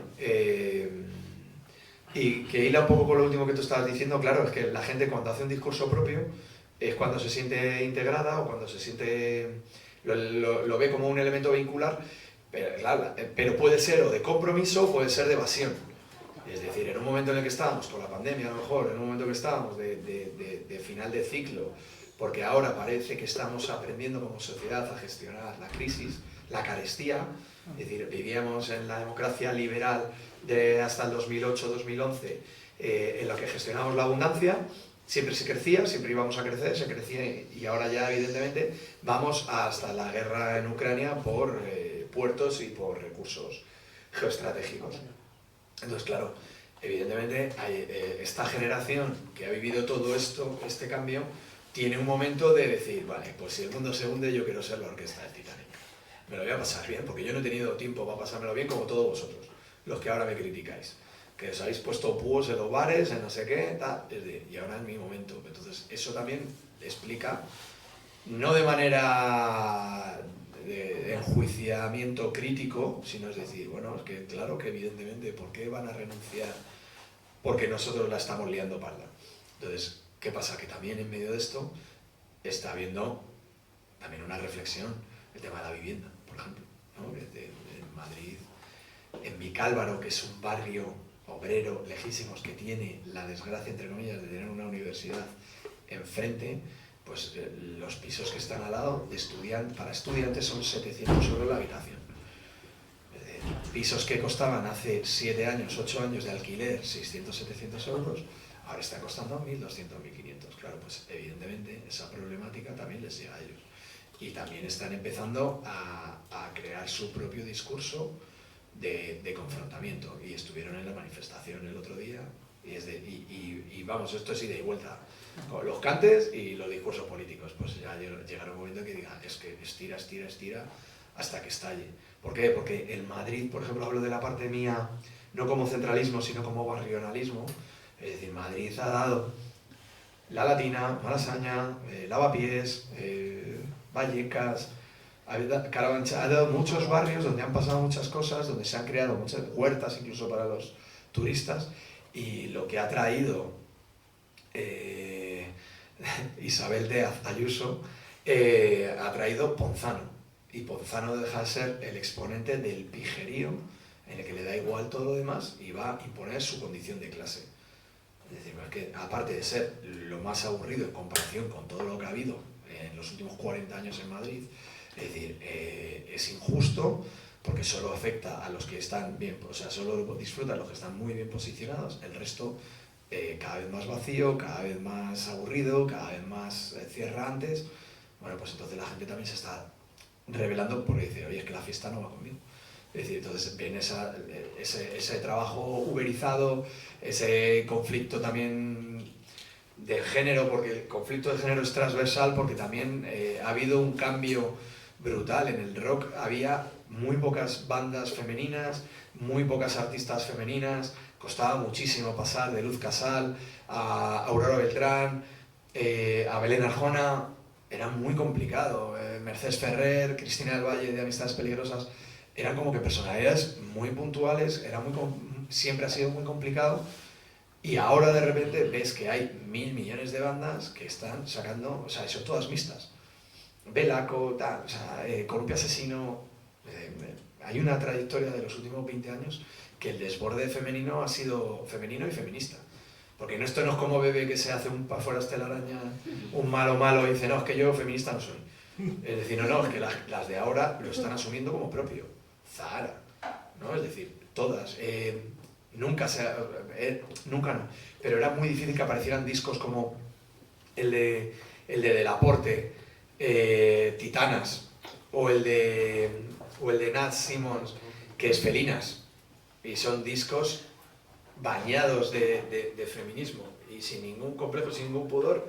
Y es que encima la fórmula está funcionando, porque las leyes del mercado, que también ellas tienen derecho de disfrutar o hacerlo, es decir, pues también tienen un segmento que la gente lo está reclamando. Entonces, ¿por qué tienen que renunciar a ello, no? Entonces, evidentemente, claro, estamos asistiendo de nuevo, y no solo desde el rock, punk rock urbano o metal o tal, que antes era como muy encasillado, ahora sí estamos viviendo, ¿sabes? Que el disco de Nat Simmons de Felinas es un disco de rock. O sea, son 30 años de rock clásico, o sea, de la hostia, súper guay. De joder, y con un componente, ya te digo, muy femenino y feminista, mola muy bien. Has hablado ahora de cómo las mujeres y el feminismo han ido entrando en el rock y que hay muchas bandas mixtas y tal. Pero es verdad que, por ejemplo, el movimiento LGTBI con el rock parece como que no ha casado mucho por solamente la heteronormatividad que desprende el rock, el metal y tal.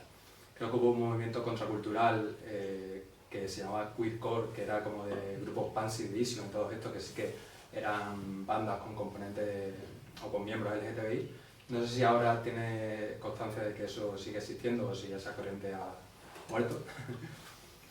A ver, y quería preguntarte una segunda pregunta. No sé si en el libro hablas de grupos como Lagartija Nick y... Sí, ¿no?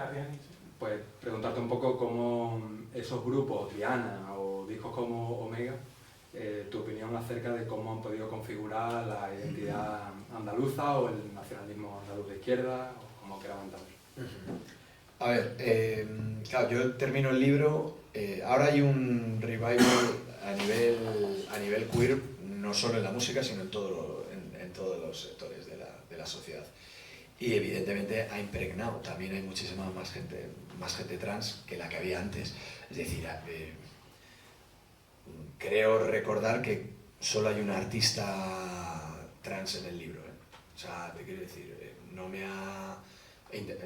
he intentado buscar ex profeso muchas cosas, pero a la hora de trabajar no fallo mío si ha bebido más y me la he comido. No.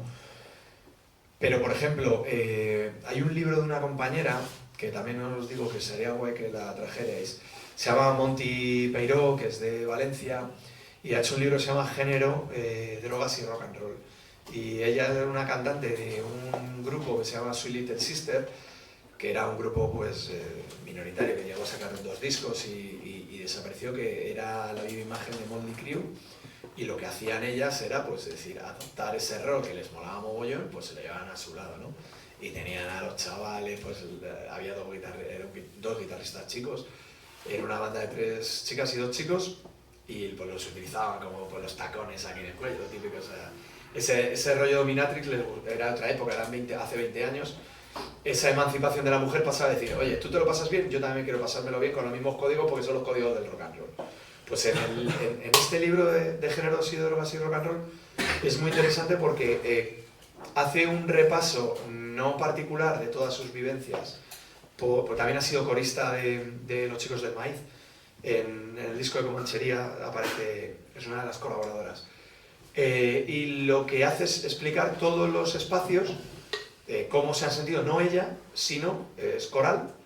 Y en su libro hay muchas bandas muy underground, muy nuevas, y hay mucha gente trans a lo largo de... Entonces, sí existe y cada vez habrá más. Lo que pasa es que el problema es que, claro, también, lo que le pasa también al tema de las mujeres, han conquistado la colina justo cuando el rock está a punto de estrellarse por deméritos propios, ¿no? Pues lo que pasa lo mismo a la generación queer y que el volumen de gente también es menos. Entonces, que salgan del anonimato o del rock local, todavía creo que hay una pequeña fase a la que asistiremos. Yo ahora mismo no te puedo decir porque como estoy muy metido en el libro de vuelta para atrás, estoy mirando, tengo como que el acento mucho puesto para atrás, no me ha dado tiempo a coger el libro, sí me lo he leído y lo he disfrutado, pero no me he puesto con las bandas, joder, vamos a escuchar a esta banda, ¿no? Y hay varias que cuentan su experiencia, ¿no? De cuando transicionaron. Es decir, o sea, yo la batería la zurraba súper bien, joder, qué guay. Soy tía y me tienen que enseñar a afinar ahora, porque he transicionado, ¿no? Es decir, hablan desde esa problemática, ¿no? Entonces, claro, esas bandas veremos a ver si sobreviven, si no, porque claro, la problemática de toda la banda, que a lo mejor se meten en la bajera en el local de ensayo y duran un año. Pues si hay pocas bandas, que es lo que siempre les pasa a las mujeres, grupos como Jackie Trap, como Violet, no te acuerdas de ellas, porque han sido tan pocas que era muy difícil, si era muy difícil la pervivencia, en ellas se ha cebado muchísimo más. Sobre todo porque tenían un techo de cristal, porque siempre en aquella época en plan de no sabes tocar, pues la gente se criticaba muchísimo más, tanto del público, tanto de los compañeros periodistas. O sea, eso siempre ha ocurrido, con lo cual era más difícil, y ahora pasa exactamente lo mismo. Y más en un momento en el que tampoco, o sea, no todo el feminismo es aliado, también hay una guerra soterrada. Entonces, creo que en el rock en concreto, que no es un estilo vanguardista, entonces veremos más tarde esos movimientos a los que dices, que sí, el queercore ha sido un momento bastante interesante, pero claro, en un país nativo de hardcore, claro. Y lo de Lagartija, perdóname, y Lagartija. Omega es un disco que se carga a Lagartija de Nick. O sea, se van todos y se queda Antonio Arias. O sea, es un disco en el que los indies no creen, porque hasta la leyenda del espacio que se creó en el 2004-2005 de los planetas, no quieren saber nada de flamenco, porque era caspa, porque el rock era caspa, los cantautores eran caspa, lo cantaba en español era caspa. Esta es la realidad de los 90. Había algunos que sí, algunos cantaban en español, pero más bien poquitos. Se salvan los planetas y 3 más, o sea, porque Sexy Sadie, Matarray, Usura, por nombrar artistas femeninas, pero es que Electro Bikinis, Nosotras, el rollo de Nosotras es un tonti pop, o sea, muy naif, que tiene mucho éxito, pero tiene un éxito muy limitado porque son 4 o 5 singles y alguna portada en Rock de Luz, ¿no? Entonces, el indies, que era un poco el nicho, bueno, no se sabía porque era un grupo bizarro, porque habían hecho una gira un par de años antes con Defcon 2. Hay muchos discos que son, si escucháis la banda sonora de Historias del Cronen, aparece El Inquilino Comunista, aparece Hamlet, aparece MCD, un grupo de rock radical vasco de los 80. O sea, todavía no se sabe, el primer Viña Rock está en cabeza de cartel Los Planetas y Extremoduro. Son unos años de transición y estos se marcan encima. En medio de la transición se marcan el disco más de transición de todo. Pues no lo compra nadie, ni en el flamenco ni en el rock. Y en el rock se tira toda la banda y se queda solo. Y tiene que armar una banda nueva y se mete en la música industrial, rollo Nine Inch Nails y White Zombie, todo este rollo, o incluso el crowd rock, con el Valdelomar, y se mete en el nu metal. Hacen discos de nu metal, 2 o 3, hasta que empieza a caer todo ese rollo rock de metal alternativo como última corriente de los 90 del rock alternativo, y vuelve el rock y se vuelven a reposicionar y vuelven al rock en su estado natural y eso, vamos, evidentemente es un discazo. Evidentemente es un discazo, también te digo, yo con 20 años, 18, 19, no me acuerdo los que tenía cuando escuché, pues que dije, vale, me quedo con esta canción, con esta y con esta. Y en aquella época a mí no me molaba el flamenco, pues me quedo con las rockeras, aunque tengan flamenco, pero con las que son de rock puro. Y de hecho es un grupo de Viña Rock, es un grupo de metal, es un grupo de extremúsica, donde nosotros lo hacemos propio, hasta que lo que pasa que propio, pero no de alto nivel, desaparece de esa escena y vuelve a la otra.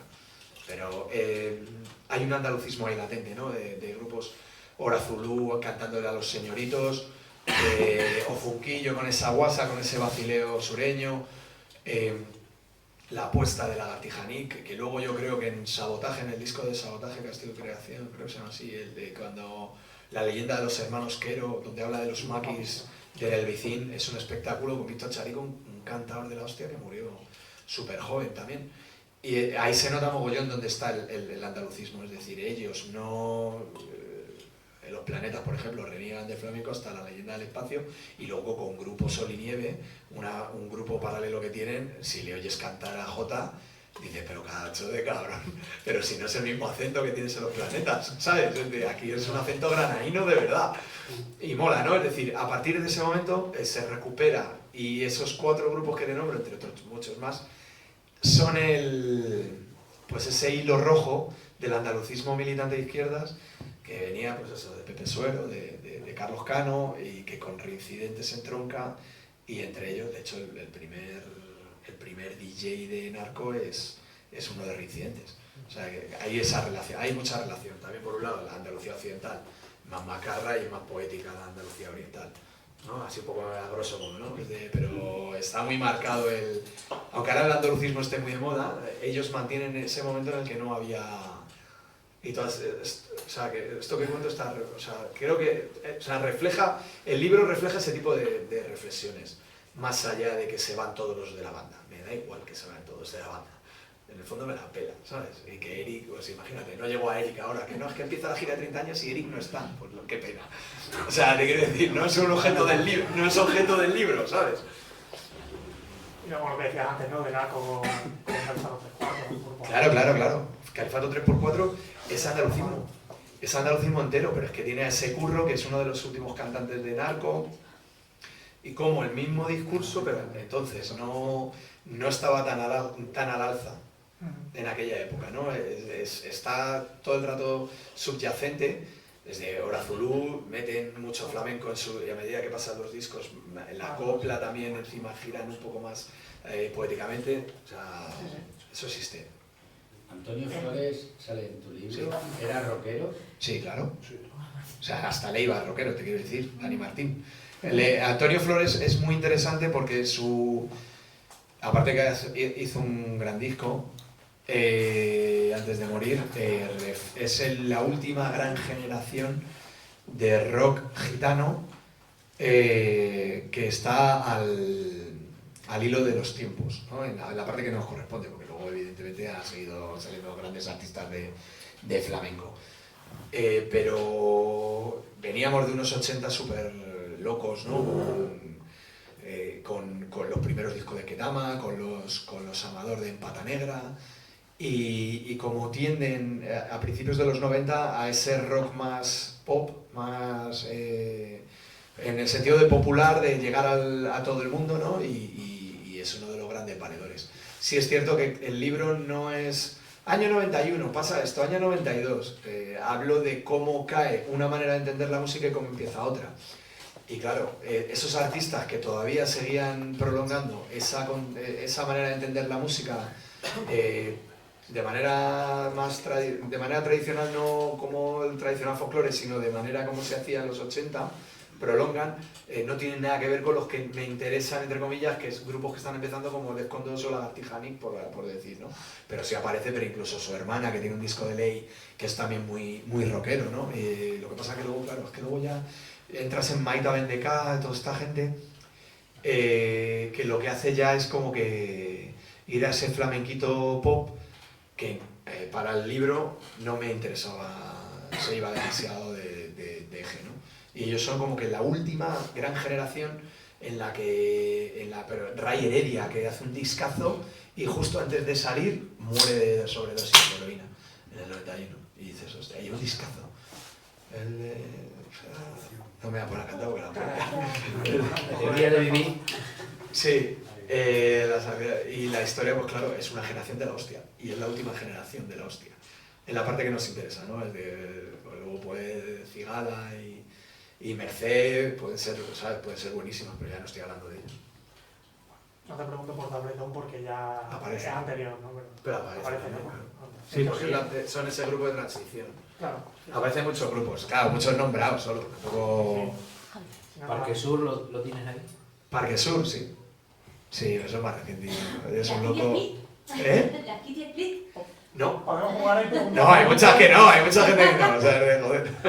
¿Has pensado hacer un setlist con las presentaciones del libro? Tengo un setlist, tengo 60 listas de reproducción de todo lo que aparece en el libro. Y en Spotify, en La Voz en Pie o Rubén González aparece en el interior de de la solapa, de la portada, aparece abajo la web.